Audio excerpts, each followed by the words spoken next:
Our wrist doesn't look like that, by the way. These bones here are stuck up in there. We don't have those springs there that hold it in place. So we don't have little screws in here and bolts and a gap that big. You would be in pain. The famous quarterback that has a separated shoulder, that's him right there. That thing is popped out of that socket. Let me change that. Out of the glenoid cavity, and is moved around someplace. And the famous thing, they would put the foot in the shoulder, yank like heck, and pop it back in. And all of a sudden, everything gets better in a hurry. Never happened to me, but I've heard of it. I've broken other things, unfortunately. We'll get into that as we go. But your first assignment is that, the hand. And of course, hands, I don't know about you, I see a lot of sketchbooks, class drawings, things like that. A lot of us don't like to draw hands. Hands are hard. They're a challenge. And that's really a weird thought, because all things considered, every time you draw a person, you get 2 opportunities to get it right. Yet we're not good at it. You get two chances to do it. Of course, that's why in a lot of characters we have pockets. And that's the other reason I think when we have models in here, we normally draw people naked, so they don't have pockets. Hands are easily done or better done if you have a better understanding of their bones there, because there really aren't a lot of muscles in the hand. There's a couple that run the thumb. There's a couple that move the fingers. And actually, the muscles that move the fingers are up here. Okay. I mean, this stuff up here is what's making all this move. There's nothing really in here. It's all bone. You feel it. The skull is all bone. So we have a good understanding of the skull itself. For the most part, there's not much covering it. You can feel that mandible. Right there. There's that edge right there. Every one of us can feel that. Most of us, you can feel that iliac crest. The ilium is the bone, by the way. That's the pelvis. Okay. You can feel that. The ischium, tuberosity of the ischium down here, these 2 little bumps in the back are what you're all sitting on. That's what's supporting us. The muscles aren't supporting us. The gluteus, that lovely juicy muscle back there, is not supporting it. But the bone is. That's what eventually bothers you as you sit on these things for some time. And if they start to bother you a bit, you stand up and move around a little bit. Well, it gets better. Shift everything around a little. A model has a lot of problems because they have to stay still. We get to move a little bit. So it's a good idea to understand what those things do. I mentioned 7 cervical vertebrae. You feel that one in the back, the 7th one. And that's the beginning of our neck. We have 7 bones, the vertebrae, that take us up to the top of the skull.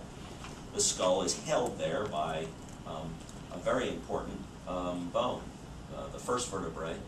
And its name is, well, a lot of the names come from the Greek and the Latins that did this study of anatomy and discovery and found new vistas and new worlds. We'll get to that in a minute. The first one is named Atlas. Okay. Who was Atlas in the Greek mythology? He carried the world on his shoulders, which look at that beamy thing up there. So it sits atop and holds that in place. Okay. Holds the weight of the skull. Pretty important bone when you think about it. The second one, and we need to know the first one, the second one, and the 7 cervical vertebrae. The rest come along for the ride. Okay, they're just part of that cervical group. The second one is called axis. I'm only mentioning this because actually one other thing that we're going to do this class is we'll be discussing, I'll be discussing, you'll be listening, and you'll be hopefully regurgitating and remembering and getting a lot of this stuff. Eventually, we've got to actually pretend to be a class itself, and there'll be a test. Okay, and on the test, there's about oh, 25, 6, 7, something like that bones that I'd like you to know because they're important to you as artists. Okay? Atlas and axis are 2 of them. Okay? The 7 cervical vertebrae wouldn't be on the test, but it's still important you know it. Axis is important because, listen to the word for a second, axis, what does that mean? Axis gives us the opportunity, by the way, Atlas holding the world up allows us to say yes and no, which this guy doesn't do very well. Yes and no. You can rock the head forward and back. It's built to do that. You find out the jigsaw puzzle is built to do things. Axis, think about what the word is, allows us to say no. It allows us to shift right and left. Okay. The 2 bones work together to allow the head that full mobility that we need. And all things considered, the little bits of cartilage between, which don't really exist in this thing here, you see them illustrated here, are all shock absorbers. Because we'll talk about eventually about the feet down here, and the feet are running around and doing all kinds of things and just being tortured non-stop, when you think about it. Pounded on the ground, 100+ pounds all the time, always ending up down there on that, because gravity is the other factor in anatomy a lot. Hitting the ground. Yet up here, where the brain is, where our eyes are and everything, we have a Cadillac ride.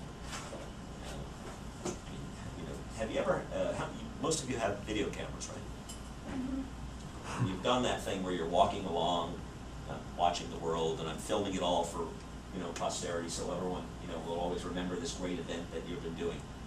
And then you play that little video back in your television set, and you just about want to vomit. Mm-hmm. You can't believe this thing's bouncing all over the place, and you can't really see a damn thing or whatever.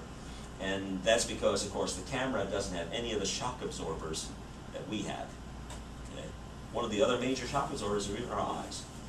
Because you can be running full blast, yet you can stay focused on one thing. And your eyes are just making adjustments constantly, no matter what's going on, to whatever's going on around you, so that you don't vomit in the middle of whatever you're running from. Probably a pretty important thing when your ancestors were running away from lions and tigers and bears. Mm-hmm. And that's probably in terms of why we had the arms and the hands. Think about, why do we have arms and hands? Take a guess. It's okay to talk. To extend and reach out for something that is important. Say that again? To extend and reach out for something that might be important for survival. Yeah. What would you really need arms and hands for survival? Food. Kill animals. What's that? Food. Food is one, yeah. What else? Defense. Ooh, that hurts. No. What would hands be useful for in terms of? Pick up things. Well, that was same as food, though. Can I give you fun to catch yourself? Probably another option, yeah. What I'm after is back to lions and tigers and bears. It allows you to climb up and get the hell away from something that's after you. Yes. Get that. That's why we could, we have arms and hands. We can hang from trees and climb away from things. Ouch. Not hopefully be food for somebody else in the chain. It happened occasionally, I'm sure, in the past, but the objective was not to. And of course, last is to be able to change